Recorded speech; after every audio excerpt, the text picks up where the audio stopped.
Giants, welcome back to our channel. Aging Giants, welcome back to our channel. We're back with another video. And honestly, we just want to say thank you guys. Like, thank you for... When is this video going up? On Tuesday? I don't know. On Tuesday. We'll see. Anywho, we just want to say thank you for the engagement last week. Yay! Hey-wo! Like, hey-wo! Comment section is buzzing.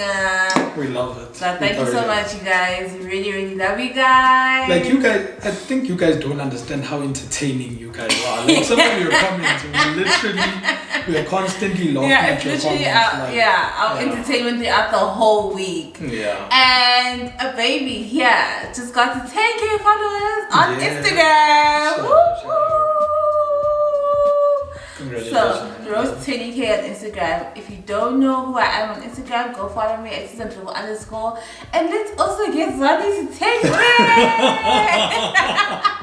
I didn't expect that. Road to 10K, yes. But anyways, we're back with another video and it's story time. We're going to tell you how Zwandi broke into my home.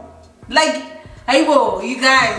And I'm really scared to tell the story because my mom doesn't know about this. My dad doesn't know about this. Seeing as if my dad saw literally everything, but he was just like, I'm not gonna say anything. You know what? My sister doesn't know about this. So we're going to tell you how Zwandi broke into my home. And my parents or my family doesn't know about this. So But yeah, let's get right into it. Before we actually get right into it, if you're not subscribed, you're not a Gentle Giant yet. So click on that subscribe button and become part of the Gentle Giant family. And also let us know in the comment section down below, obviously as you're hearing the story, let us know in the comment section down below how far you would go for your loved one.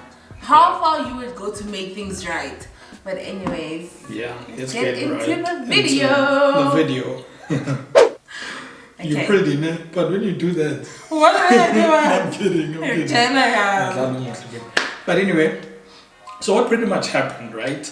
It was a Saturday, if I'm not mistaken. It was a Saturday. My wife, we wake up in the mornings, we chat, obviously, WhatsApp, how did you sleep, and all those type of things. Was it even WhatsApp back then or BBM? It was WhatsApp. Yeah, I think it was WhatsApp already. Yeah. So we're chatting in the morning, you know, how did you sleep, those type of things, like the usual kind of routine, right? And then my day kind of like started. Then we tell each other, okay, babe, I'm going to shower and all of that, starting my day, type of a thing, especially if we don't plan to see each other. So we started our day and all of that. Then as the day went by, I was like, babe, you know what? I'm actually going to be hectic today, so we'll chat a bit later, right? So, but I didn't send, well, the text didn't go. Like, it wasn't sent, right? It wasn't sent. And I hate the fact that it wasn't sent. And a lot of people generally use that excuse that, oh, I thought I sent you the message or it didn't go through and all the time. But in that instant, it was true. It didn't go through. So what happened? What happened to the text? Like, you know, you type, then you think you send, then you just throw your phone on the bed or whatever and you carry on with your life type of a thing. So that's what happened, right? So the day goes by. Later on, when I'm like, okay, finally back. Now it's like late in the day, like late afternoon into the evening, right? I'm like missed calls and all those type of things. Like my phone was blown up, like literally blown up. And amongst those texts and all those things, my wife was like dramatic. She was all dramatic, saying, you know what, enjoy your life and all of that. I'm wishing you all the best and all those type of things. I'm like, I was literally hectic because sometimes on weekends I go and help my dad out at his bottle store. So that's another thing that weekend I wasn't planning to do it, but I ended up getting like hectic and caught up with all those type of things. But also I just feel like no one can blame me because I just feel like it's couldn't make sense and we're just like, okay, we're gonna go get ready for our day. Next thing I don't get a text saying, you know, I'm gonna get hectic or whatever. He's not answering his phone the whole day. I've been texting him the whole day, nothing. So I'm just like, really, obviously this nigga's not for me. So choose, enjoy your life. This is where it ends and I'm done with you. I think you're being dramatic. No, like, and the thing is, it's not like it's a habit. It's something I usually do. It just happened once. No. But anyway, So fast forward, so like now she's upset and all of that. I'm trying to call her, I'm trying to text her, she's not answering. Like I'm living my best life. I'm now home cooking. Now like I'm stressed. I'm like, what am I going to do? Right? So as all of this is happening, like when you are fighting with your partner and it's in the evening, obviously you guys don't live together. Like you're kind of like helpless. You don't know what to do. You can't sleep. You can't eat because you're like, my partner's upset at me. They're not answering my calls. So you're literally miserable. So that's how I was. Like there was nothing I could do. Bear in mind, it's quite late in the evening at that time. So there aren't any taxis. If there are any taxis, how am I going to get back? If I get that chance, because I know certain taxi drivers do like go around after 9 o'clock as well to like get lost people to take them to town or whatever. But how was I going to get back? Two, there were no Ubers, Taxifys and all those type of things back in the days and around those times. So I couldn't like quickly request and all those type of things. So Sorry, babe, it was very early in the relationship. So obviously things were not developed as they are right now. Right and now. You didn't have cars. Yeah, as well. So the only thing that was left was for me to steal my mom's car. Because if I had asked her, she wasn't gonna allow me to like drive out at night and to go like and see a girl or whatever. Like she wasn't gonna be involved in any of that. So she wasn't gonna hear that story. So the only thing I had to do was steal her car. And that is exactly what I did. But how I did it was I actually pushed the car out and this is something I learned from her, by the way. So she's watching and she's like disappointed and all of that. This is what I learned from her and her siblings, because her, my uncle and my aunt, this is what they used to do when they steal the car. They literally push it out. So they'd open the garage, push it out, and as soon as they get to like the stop sign, that's where they'll start the car, because obviously when it's far, so that the parents don't hear good time and our car's literally on, the engine is running, what's happening type of a thing.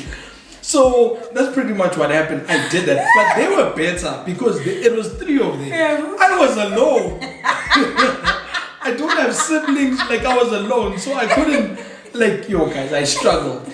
And my house generally is fairly flat, it's level. But by the gates, there's like kind of like a young 2-degree slope there.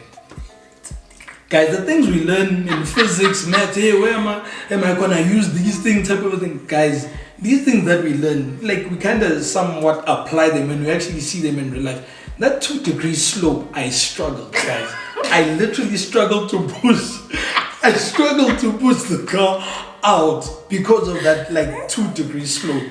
So I tried, I'm pushing. Nothing is coming together. Like I'm pushing. When you're pushing the car, then you're like, okay, now I'm gaining momentum. Then you take a break. Then you try and push again. Then you're like, you know what? Like it's over. But eventually I managed to get the car out, pushed it to the stop sign. Even our neighbor came out, but he was like drunk. And Uncle Tony came out like what's happening here? Then he just giggled because he was like not sober type of a thing. Then he just giggled and kind of knew. I think he put 2 and 2 together with here, but he didn't get involved. So pushed the car out.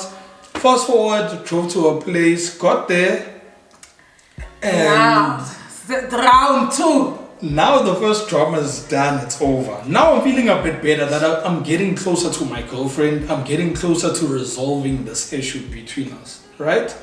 So I get there, I still try and call. I'm hoping that, okay, maybe now this time around she's going to answer and all those type of things, but she still doesn't answer.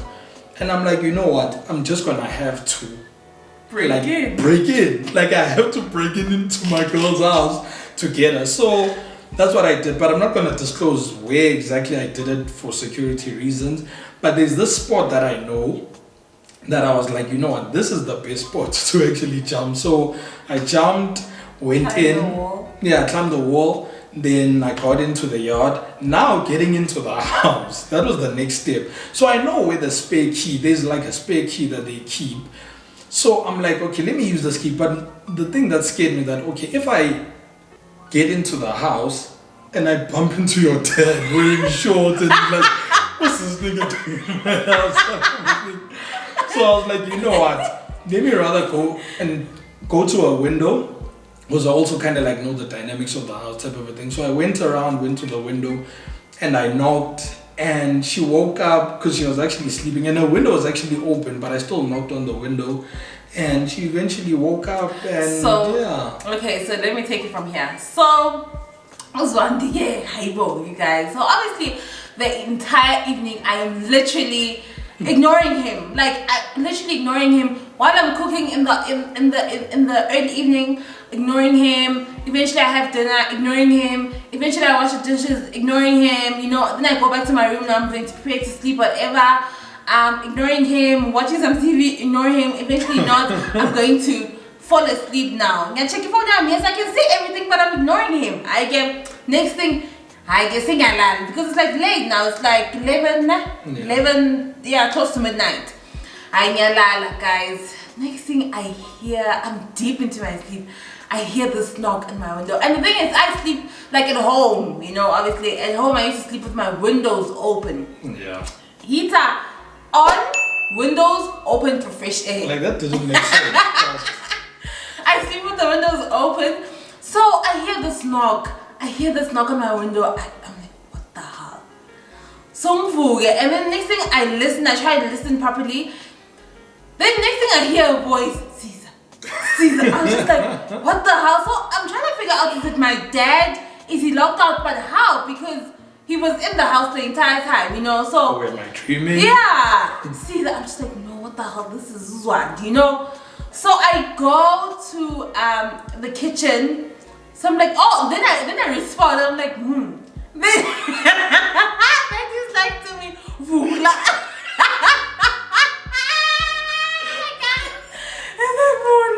I was just like, what the hell? Eventually, I put on my gown, slippers, and I go to the kitchen. And I'm gonna open for him. The nigga is literally chilling, waiting for me to open. I open the door. And obviously we sneak into my bedroom, obviously like walking very quietly so that my dad doesn't hear me. And the thing is, guys, my dad's room is right next door to my room. So one thing that really scared me when he was like Vula, I'm just like, this guy is speaking, so my dad, like what happened to my dad hears him because my dad literally, his room is right next door to mine. And my dad sleeps late sometimes, so you never know what if we still are. Next thing, we sneak into my room. And I'm just like, and then, so when we get to my room, I'm like, and then, dude, so obviously I'm like trying to laugh because I'm just like, what the hell? But I'm also trying to keep a straight face because remember, I'm upset, you know? Yeah. I keep a straight face. I'm like, and then he's like, no, why aren't you answering my phone? Why aren't you responding to my text? I tried to explain myself to you and you're not responding. So I just thought I'm going to come and see you.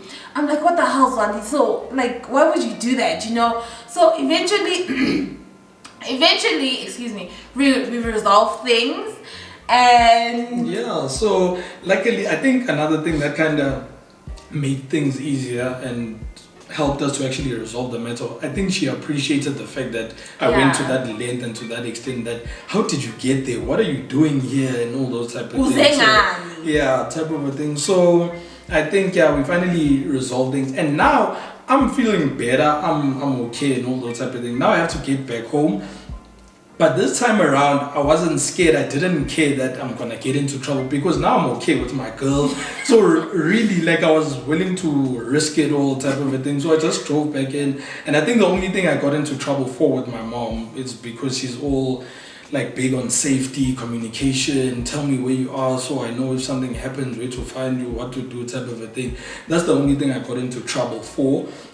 And I got back, explained myself, then she just got upset at that. Then but overall everything was fine. So it was pretty much worth it. Yeah, it was a good day's work. Yeah, it was a good day's work. So that's pretty much it. And so let us know in the comment section, what lengths have you gone to for your partner, or what lengths are you willing to go to for your partner, or what has your partner gone through, what risks have they taken for you to actually resolve things and all those type of things. Let us know in the comment section down below. And man, we thoroughly hope you enjoyed this story time. And but guys, don't steal your parents' cars. Don't ignore your partner's communication. And to our kids in the future, if you're watching this, don't steal our car. Yes, definitely. So thanks guys. We'll see you in the next video. Bye.